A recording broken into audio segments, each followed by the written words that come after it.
Hi sewing friends, this is Karina from Lifting Pins and Needles.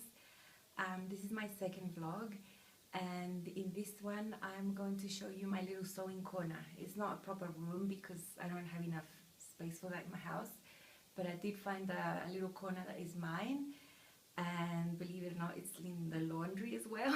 So I have the washing machine behind me. It's pretty handy though because it's away from everything else in the house.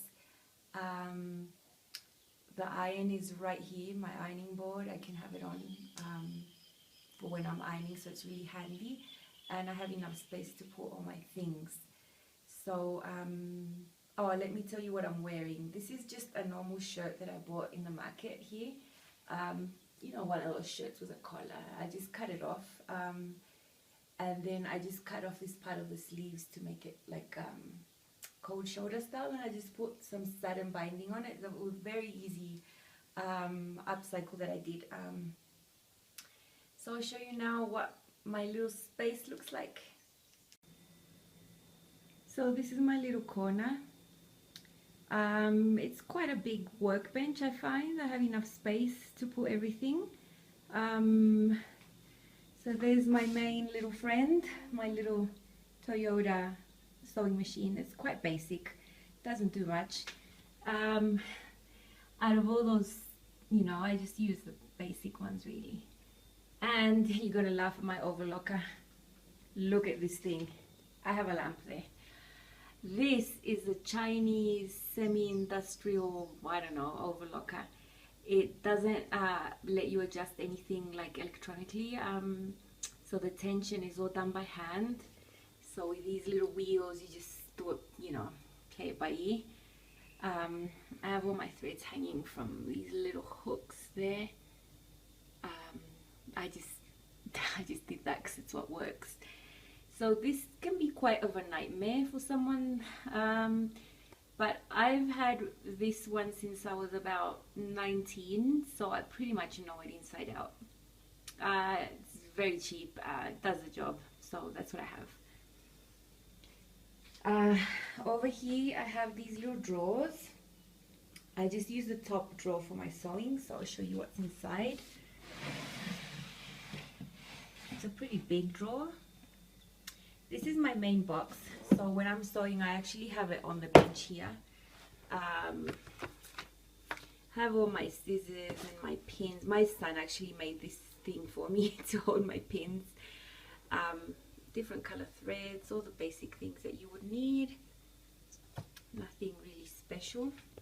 And in here I have everything I need, like, you know, tracing paper when you want to mark your darts and stuff like that. I bought this one in Australia in a Spotlight, and it's so precious because I would never find that here again, so I take really good care of it. Lots of sticky tape when I tape like 50 pages of PDF patterns together. Here I have like little bags, all my little bobbins and bits and bobs and stuff. All my spare needles and like the other foots that come with the machine. I use this to trace all my stuff, like chalk and crayons, because they just come off really good when you iron them. And at the back, I love this. This is like my little jar full of buttons. Look at all them little colourful buttons. I love my buttons. And then here I have spare overlocking thread, different colours. And then here I have like loads of trimmings and like haberdashery stuff, you know, like bias. You know, I have spare things of everything. These little round wooden things that I use on some of my clothes as well. So that's about it from here. And put it all back there. The other two drawers have cross-stitching stuff, and they are a mess, so I'm not going to show you them. This is where my cat eats her food. I usually have her company here while I'm sewing.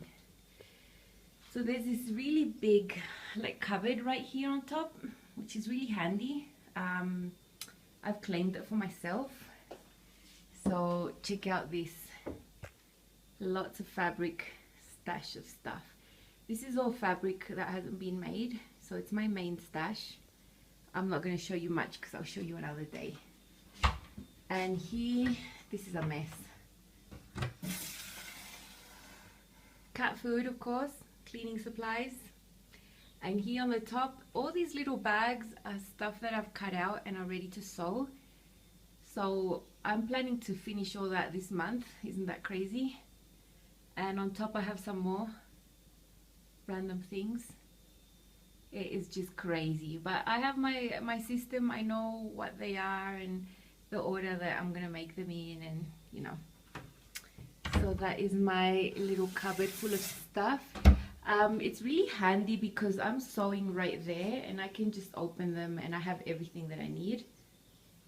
Now I'm going to show you the other cupboard I've taken for myself.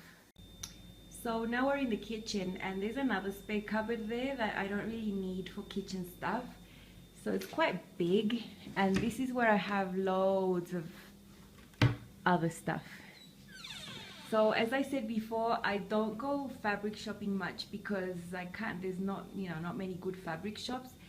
So these are all clothes that I've bought in the markets, that I like the materials, that they're in good condition, and that's just my little stash of creativity. So I'll just come here and find the color I need. They're usually pretty big garments, like very big shirts or big pants, big shirts, and I grab all, you know, lots of material here to make my projects. So that's what you have to do when you don't have a place where you can buy online lovely fabrics. There's a lot of nice things here.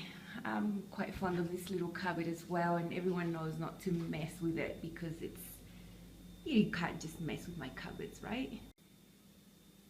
Now we're back in the sewing room, and just behind my sewing there is the washing machine, right? I only need a washing machine here. The weather here where I live is like spring the whole year, so I don't really need a dryer. It wouldn't justify having one with this weather.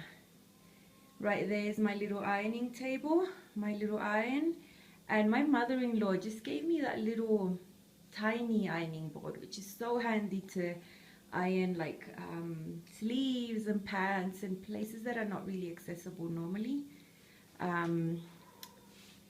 So there's my little steam iron as well, my dirty laundry stuff. So I have everything pretty handy. I'm pretty happy with this little room. Before it became my sewing room, when we just got here, this was the junk room. On this bench was just an enormous amount of junk.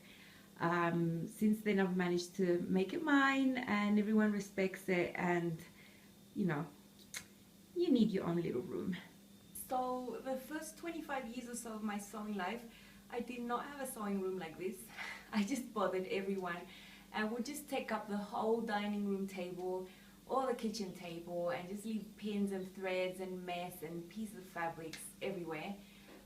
It's really frustrating when you were really into a project and they needed the space and you had to get out and take everything out, and it would just cut your whole inspiration of what you're doing.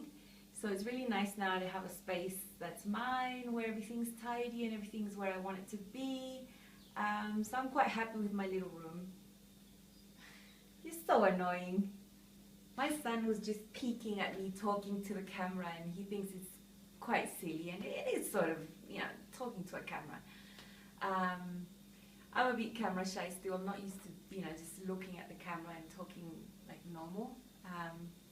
So yeah, that was him. That's why I said, you're so annoying. You're so annoying. Hi. So that was it. I hope you enjoyed my little tour. You see it's quite basic, but you don't really need that much space or that many things to sew. I make do. I'm fine. I'm quite happy with my little corner. I'm going to upload another video of my January makes. So I'm preparing that one. That's the one that's coming. So if you like what you see, keep following me and subscribe. Would love it if you tell other people about me as well. Thanks. Bye.